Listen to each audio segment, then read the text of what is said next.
petite entreprise connaît pas la crise. Épanouie, elle exhibe des trésors satinés, dorés à souhait. Et Patrice nous parlait tout à l'heure des racines de la colère. Vous allez nous parler de vos nouveaux amis, de nos nouveaux amis, hein, que sont Victor et Célia désormais. Ils sont un tout petit peu plus jeunes que nous, Voilà. Ils ont la trentaine. C'est le nouveau film de Pierre Jolivet. Pierre Jolivet, 66 ans, 17e long métrage. Son film le plus emblématique, c'était Ma petite entreprise, voilà. dans lequel Vincent Lindon peinait à garder à flot sa petite entreprise de menuiserie. L'année dernière, son dernier film, c'était Les Soldats du Feu. On suivait le quotidien d'une caserne de Avec pompiers. Ninet. Il y a toujours un ancrage social fort. Cette fois-ci, cette idée-là, il l'a eue en se faisant couper les cheveux. Parce que son coiffeur lui expliquait, son jeune coiffeur de 30 ans, combien il galérait pour monter son salon de coiffure. Il s'est dit, tiens, je vais m'intéresser à cette génération, les trentenaires qui se lancent dans l'entrepreneuriat. Comédie sociale, donc. Et pour pimenter le truc, pour rendre ça un peu plus léger, il nous a fait une comédie romantique. Victor et Célia, ce sont deux français. copains. Voilà, deux copains d'enfance. Ils vont s'aimer, alors. Qui décident de lancer un salon de coiffure. Forcément, comme on est au cinéma, ils vont s'aimer. Écoutez, franchement, c'est intelligent, c'est engagé. On est dans du Jolivet. On est avec deux jeunes acteurs de la nouvelle génération montante, Alice Belaïdi, Arthur Dupont. Magnifique. Et un message tout à fait réjouissant. Ces trentenaires-là préfèrent réussir leur vie avant de réussir dans la vie. C'est tout cela l'intérêt Excellent. aussi de... Voilà. Nous avons rencontré Pierre Jolivet. Bonjour Pierre. Bonjour. Ok, t'as besoin de moi comme coiffeuse? Non, comme associé. Ça pourrait devenir un salon de coiffure. Pour être très honnête, j'y aurais jamais pensé. Surtout pas avec toi. Le film nous fait suivre les aventures de trentenaires. Quel homme vous étiez à 30 ans? Ça me renvoie, j'ai 30 ans, je vis dans 17 mètres carrés. Vous mais- étiez déjà cinéaste ou pas? Oui, je commençais à être cinéaste Ouais. et je décide de créer ma boîte de prod en empruntant sur 10 ans, en connaissant rien du Ouais. tout. À 30 ans, c'est un âge où on est indestructible. Quand on a envie de quelque chose, tout est difficile, tout est compliqué, mais on a en soi une sorte de force nucléaire qui fait qu'on est inarrêtable. T'es pas ensemble au moins? Sinon c'est la merde, hein. N'importe quoi.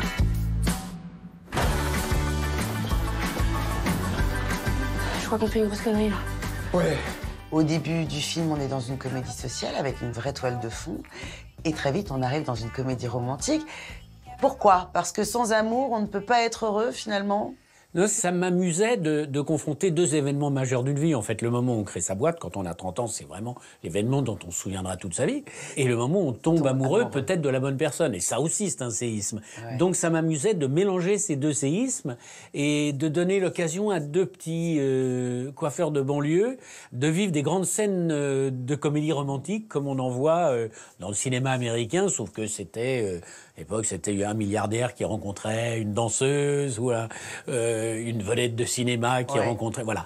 Là, ce sont de vrais gens. Là, ce sont des vrais gens, mais la façon dont ils vivent leur histoire d'amour est tout aussi rebondissante ouais. et romantique. Je vais faire ce qu'il faut pour finaliser votre dossier, mais c'est pas gagné, hein. C'est le bordel, ouais. Attends, et tu me balances ça comme ça là? Alors, pourquoi des trentenaires? Ça aurait pu être des jeunes de 20 ans ou des quadras. Il y a beaucoup de films sur les quadras, cela dit. Non, 30 ans, parce que je pense qu'à 20 ans, on cherche encore, quoi. À 40 ans, les choses s'écrivent et on sait exactement où on va. 30 ans, c'est le moment des décisions. La plupart du temps, à 30 ans, c'est le moment où on passe le pas si on a vraiment envie de quelque chose. Ça fait 1 an que je suis sur régime. Toi, ça fait à peine 1 mois et t'es déjà aux toilettes, tu pleures. Hein. Je pleure pas. Ah bah c'est bon alors. Au fur et à mesure des années et au fil de votre filmographie, est-ce que vous vous sentez de plus en plus libre ou est-ce qu'au contraire, avec la loi du marché aujourd'hui, c'est plus compliqué d'être libre au cinéma? Alors financièrement, je suis de moins en moins libre, intellectuellement de plus en plus. Financièrement de moins en moins libre parce qu'on fait encore plus de films avec beaucoup moins d'argent.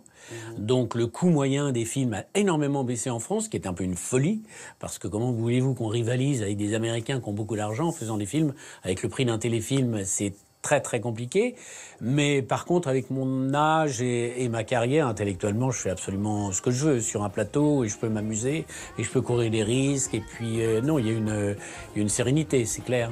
Merci beaucoup Pierre et bravo, merci. Merci. Ouais, joli film et beau casting. Alice Belaïdi, Ah bah, donc, attendez. qui joue Célia, vous vous souvenez, c'est elle qui faisait gravir l'Everest à Ahmed Silla dans l'Ascension, cette Ils sont comédie. magnifiques les deux. Ils sont beaux comme tout. Arthur Dupont, c'était lui qui jouait Jérôme Kerviel Oui. dans l'Outsider. Oui. Vous apercevrez aussi Benabar, tiens, au cinéma, et l'humoriste Bérangère Krief. Tourné À Lyon, c'est avec ça. une équipe technique formée essentiellement de trentenaires. Je vous dis, dans ce film-là, c'est les trentenaires. C'est pas pour ça que nous ne pouvons pas y aller. Oui, Et mais vous avez l'apprécier, le ça temps sort avant le mercredi. trentenaire. On arrête à Nous, 17 on a ans, je déjà ne suis pas en train de boire. Voilà, non, mais je ne buvais pas, ça devient un gag de réalisation. Oui, il y a toujours plein de messages partout avec Jolivet. Hein, Exactement. dans son Mais là, cinéma. on est dans une veine un peu plus légère.